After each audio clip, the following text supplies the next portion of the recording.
I am an princess special fan in movie music.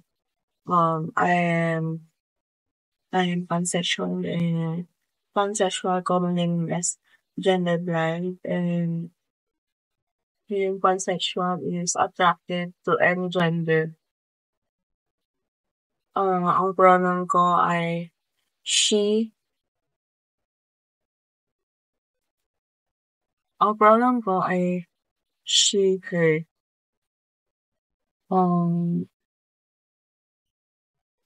Nakakaranas ako ng gender discrimination when I said that I am part of LGBTQIA.